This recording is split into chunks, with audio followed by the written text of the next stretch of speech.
My name is Florence Chickstump. I graduated from Jefferson High School at age 14, 1927. I entered Jefferson High School in 1930. It was in the middle of the Depression. So that's lived with me all my life.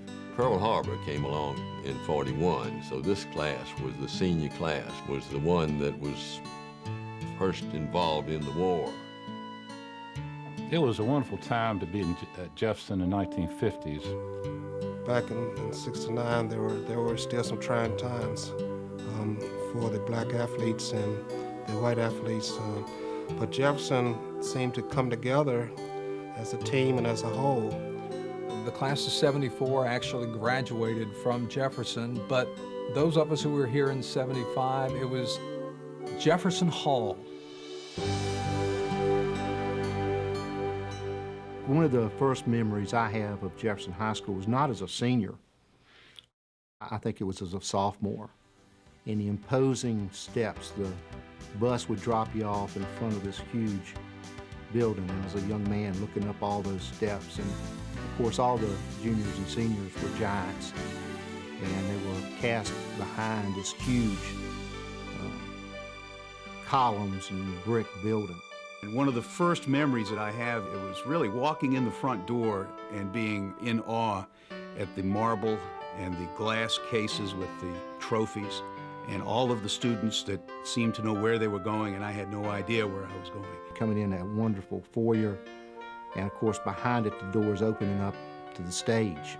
It was a tremendous auditorium to perform in and to watch plays in. Sitting in there, taking tests and different things, and the assemblies and all the opportunities we had to get together. Unfortunately, the school board had gotten its green paintbrush out and had painted everything the same color. They had taken all this beautiful woodwork going into the auditorium and painted over it. The most god-awful green you've ever seen in your life. Come back now and see it the way it is right now is really uplifting, and makes you happy to come back in the building. I came into the rear of the building across the blacktop, and that was an area for recess and just to generally hang out. That was the area that smoking was permitted, and I probably hadn't smoked a cigarette in 20 years, and I desperately wanted one. And of course, I haven't been into any of the restrooms yet, but I feel like I'd want to smoke also if I went into there. When you go through the stairwells, to go from one floor to the other than the flight up the stairs to Fralin Atrium or the elevators, those stairwells are exactly like they were when we went to school here. So you can step back into time by using the stairs in the corners of the building. The good thing about it is the memories that people have that when they were here, the people they met who are still friends, and the girlfriends they had, and the places they went, all come back when you come back into the building again.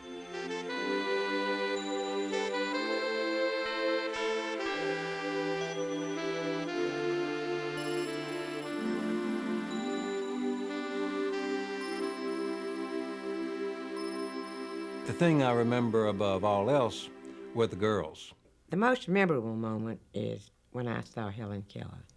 One of the most historical memories that I have was when we were told around 2:30 in class that we would be dismissed, but to go and stand in front of Jefferson High School and await for the passing of Franklin D. Roosevelt.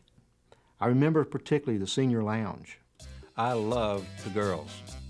I had a 1931 Chevrolet, which I had rehabilitated myself, bought it for $75 that I had made carrying newspapers, and it had running boards. So at the end of the school day, I could gather girls in the back that had a back seat and on the running boards and go from here to Pugh's department store where there was a coffee shop, and we'd all get cherry Cokes. But boy, was I the hit of the school, at least from 3 to 3:15, when I would trail down Campbell Avenue with a carload of girls. And when she came out, and I was so fascinated with the fact that this woman was born with no hearing and no sight, and was taught how to speak. It was just unbelievable. and she asked me my name. And I told her what it was. And when I told her, she put her hands on my face, you know. And I think, of course, she had her interpreter with her, talking in her hand. And she repeated my name. And then I had some flowers to give her. And she smelled them and felt them. And she said, "Oh, cabbage roses." Well, I was just gaga when I got through talking to her. As he passed by, too, he waved at us, and that was quite a thrill. And I have never forgotten it. Spent a great deal of time in the senior lounge, and I think my grades would reflect it. I spent a great deal of time in the senior lounge. Looking over the Acorn, the annual yesterday, I was surprised to find that we were essentially segregated at that time, not only by race, but by sex. When you entered, you have the choice of joining one of two literary societies. One was the Jeffersonian for the boys and the Martha Washington for the girls, completely separate. And then the track to notoriety was separate all the way up. The girls, when they became sophomores, would join something called a widow or something like that. And that prepared them to be eligible to join the girls' club when they became juniors. And if they were very successful, they could join something called the Booster Club. On the men's side track, they joined the Jeffersonian Society in the first year. And then they could join the High Y, and then they could be elected to the Big Buddies. We did the same things, I guess, with many classes. You had people in study hall rolling things down the aisles. There was these mass showers, and then you had the water closets in the other room.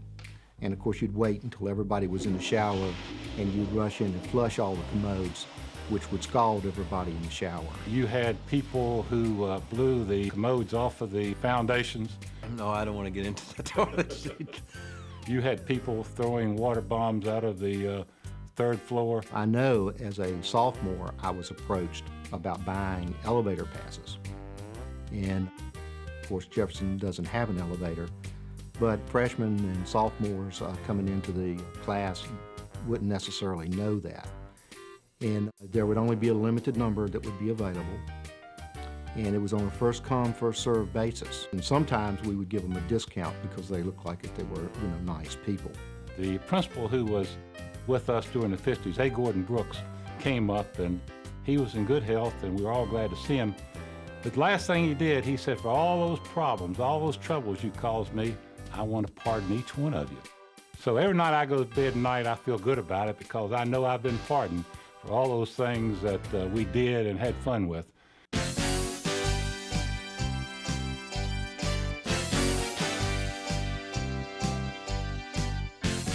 Why not start a school radio station? Well, it was WJHS. We had a broadcast facility of cafeteria. That was it. And every morning about 7:45, we would show up with our records. Yes, there were actually 45s in my day. We would play these songs. Cafeteria workers, Ms. Carnes, Ms. Callahan, they would tolerate us. And Mrs. Carnes, who was the cafeteria manager at the time, took pride in the baking that they did. Going to the cafeteria at lunchtime and eating the homemade biscuits of Mrs. Carnes. That was the talk of the school. It was a treat to have lunch here. The cafeteria workers knew your name. They threw something a little special on the tray for you, and it was great.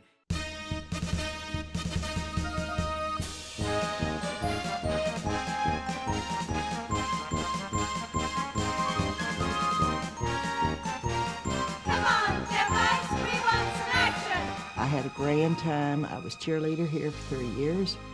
It was during the war, and so many of the boys had to go away, and so there was a real shortage of boys in Jefferson High School. We had pictures made, and there were some fellas that had said, "Betty, send me a picture, send me a picture." So I happened to send 2 of them the same picture, and on the bottom wrote, "Love always, Betty." Well, can you believe they ended up on the same South Pacific island and compared notes and came to see me when they got home? Pearl Harbor came along in 41, so this class was the senior class, was the one that was first involved in the war, and it was really kind of hit our class pretty hard.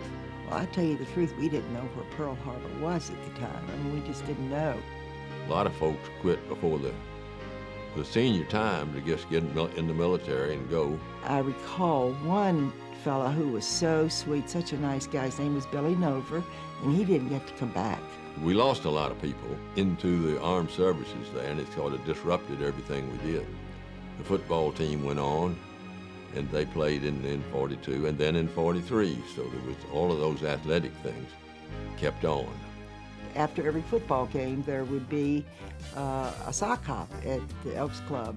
And I always felt so sorry for the football players who would come in looking sort of bedraggled and had to put on a shine for the girls, you know. We had excellent athletic teams and also excellent team spirit, not only in basketball and football, although basketball had won more state championships than any other school in the state. Kingsport's a big rival, as was Andrew, Lewis, and Fleming, but the win over Kingsport was a big win. But we also were very good in golf. In '55, we won the state golf championship. The Edmonds brothers and also the Costco's led that team. It was a Halifax game, and it was a kickoff. And I guess you really had to be there to see this, but there was a hole big enough for a tractor-trailer truck to go through, and I was running the ball up through that hole, and this guy came out of nowhere, and I was like on the 40-yard line, and he hit me so hard that the ball flew up in the air and back towards the end zone, and I was kind of knocked out for a couple seconds. We had a lot of outstanding coaches and also people who were excellent role models. You know, the Hunk Hurts and the Rudy Roydances and the Houston Sizers and Press Brown and Gene Bentleys. They were just excellent people. I experienced the single most effective teacher that I had throughout my entire schooling from the first grade through the end of the university. Sully Hayward was my English teacher and journalism teacher here, and she taught me so many things, not just out of an English textbook, but about life and about the way the world works and how much fun it can be to learn. The thing that always impressed me was in her class she would give little creative writing assignments, and you'd bring them in and some of them would just come in with a blank stare, and she always said, do it dead wrong, but do it. And that was the way she expected us to deliver. I was very fortunate to have Sally Lovelace. She was a Latin teacher, and I took 4 years of Latin. She was a lovely person. I think in my era there, she was regarded as very highly by everyone. She encouraged me to do my best. I liked all my teachers. Some of them kind of nutty. I had one named Miss Gardner, and you couldn't call her Miss Gardner. You had to say Miss Giardner. I don't know why, but that's the way she wanted to say it. I remember being taught by Dick Kepley the meaning of competition and the meaning of what it takes to be a competitor, a true competitor. Ron Campbell, he taught English, taught Latin. He just took me under his wing, and by being the newspaper advisor, spent a lot of time with me, teaching me the ropes of newspaper editing and what have you. So I have him to thank for that. Spent some very special time. Jefferson gave you a good foundation. My experience at Jefferson was my most profound educational experience. I'm so glad they didn't tear Jefferson down. To walk in here and see how this building had deteriorated, how the pigeons had taken over and the leaks in the roof had caused all the damage that had been done. The building was in terrible, terrible shape. And I think a lot of folks just thought, let's abandon it, but look what's been made of it. I mean, that Schaffman Center is something else, isn't it? Going into the Schaffman Performance Hall, that's where the chills run up your spine. You can remember what it was like being a student here 30, 35 years ago. You know, as much as I think about the building and the different activities in the building, I think about the people. The wonderful memories I have. You know, the girls were all pretty and the boys were young and muscular, and We were all in our youth, and it was a wonderful, wonderful time. I felt like that the atmosphere of Jefferson High School was fraternal. I could say Jefferson High School is like an extension of my family. I carry friends through to this day that I made at Jefferson High School. The students that were there in my day were a remarkable group of people. Jefferson was a melting pot, a true American experience. It was a wonderful experience from beginning to end. I remember and look at this building like you would a very cherished family album. If you have a family album at home, you know, it's not just snapshots of you and your period of time, but it's snapshots of your grandfather and your grandmother, your mother, your father, family members. And that's what this building is. This building links us together with generation to generation, class to class. This is a wonderful vessel. This building is our family album. This ties Roanoke's generations together and ties a lot of different people with a lot of different interests together with a common interest. And for this, I'm genuinely thankful for the resurrection of a cherished old friend.